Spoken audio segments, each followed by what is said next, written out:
Childhood, first murders, and the beginning of evil. He was quiet. People called him a calm, harmless teacher, but no one knew what kind of darkness lived inside him.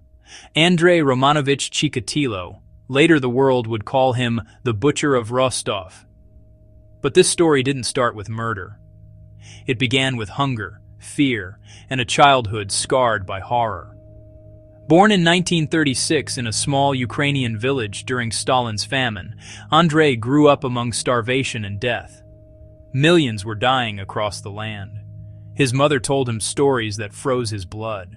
They took your brother Stepan. They ate him.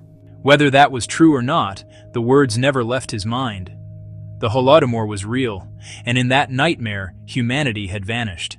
His father, Roman Chikatilo, was captured by the Germans in Wodifu and returned branded as a traitor.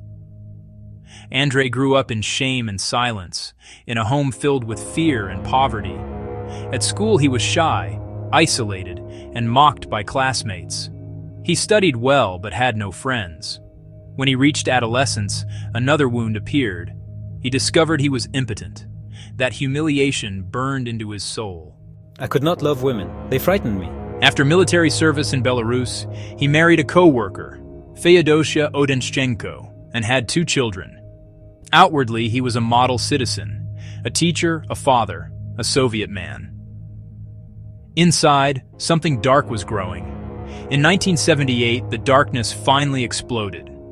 9-year-old Yelena Zakotnova was walking home from school in the town of Shakhty. Chikatilo offered her a piece of candy and lured her into the woods. There, he strangled her to death. It was his first murder, but the system failed. Police arrested an innocent man, Alexander Kravchenko, who was later executed for the crime. The real killer walked free. Andrei felt something he had never felt before, a twisted sense of power. He had killed and escaped, and that meant he could do it again. Between 1981 and 1984, he began traveling for work, hunting in train stations and bus stops. He offered lost children and young women help, then led them into the forest. The pattern was always the same: lure, murder, mutilate, vanish. By 1984, at least 20 bodies had been found across Rostov region, but the Soviet Union had a policy. There are no serial killers in our country. So each murder was filed as a separate case, and the butcher kept killing. That year, the KGB finally took notice. Colonel Isa Kostoev was assigned to lead the investigation. Thousands of people were interrogated, but political pressure and lack of evidence made progress slow. Police even arrested Chikatilo once for minor offenses, but released him again. From 1985 to 1989, he killed over 30 more victims: children, students, and travelers. The region lived in fear. Parents kept their kids indoors. Rumors spread of a monster roaming the forests of Rostov. Then in 1990, his luck ran out. A young boy was found dead in Lesopark Forest near Rostov. This time, the police set a trap. At the Rostov train station, a patrol officer spotted a tall man with a black bag and cold eyes. Inside the bag were a knife, rope, and traces of blood. I am a teacher. The officer let him go, but filed a report. Days later, after another body was discovered, that report resurfaced. They knew who he was. On November 20th, 1990, police watched as Andrei Chikatilo approached 2 children near the station. They moved in and arrested him. The hunt was over. But the real horror was just beginning. The hunt was over. After 12 years of horror, the man who had terrified an entire region was finally in handcuffs. But no one yet understood the scale of what he had done. November 20th, 1990, Rostov-on-Don train station. Andrei Chikatilo was arrested by police who had watched him approach 2 young children. He was calm, polite, almost bored. When they searched his bag, they found a knife, rope, soap, and pieces of blood-stained cloth. He simply said, I am a teacher. But the cold in his eyes said everything. At first, he denied everything. He spoke softly, answered questions with confidence, and acted insulted by suspicion. But one man saw through him: investigator Isa Kostoyev. Kostoyev noticed that whenever murder was mentioned, Chikatilo's lips twitched, almost as if he were hiding a smile. After days of questioning and evidence mounting, the knife, the fibers, the identical wounds on dozens of victims, Chikatilo finally broke. On November 22nd, he began to talk. Quietly, methodically. I killed them, he said. All of them. I couldn't stop myself. He confessed to 52 murders. He remembered every single victim, where, how, and why. He guided police to burial sites no one had ever found. Every location he described matched real evidence. The details were so exact that even hardened detectives felt sick listening to him. Forensic teams confirmed his words: the knife wounds, the missing eyes, the cut clothing, the same rope fibers. His crimes had stretched from 1978 to 1990, 12 years of blood. When psychiatrists examined him, they found something terrifying. He was completely sane. He knew what he was doing. He simply didn't care.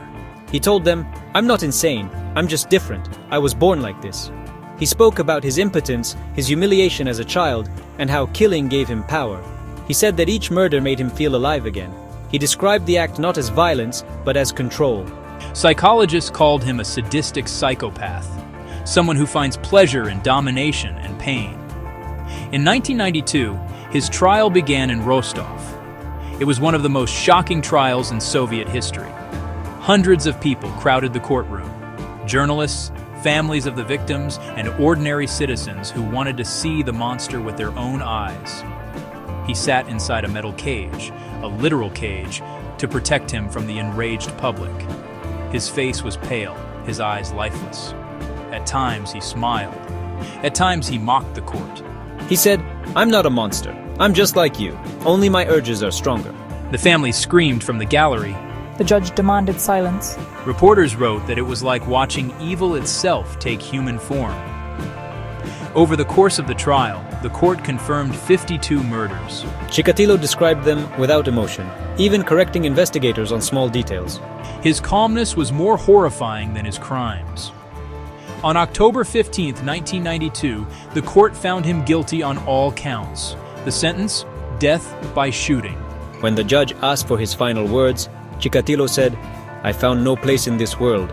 Maybe death will give me peace. But even then, there was no remorse. He had turned his own depravity into a performance. For the next 2 years, he waited on death row in a small cell in Rostov prison. He read newspapers and wrote letters, still convinced that psychiatrists should study him. He believed he was important, that his crimes made him unique. On February 14, 1994, Valentine's Day, his final morning arrived. He refused breakfast.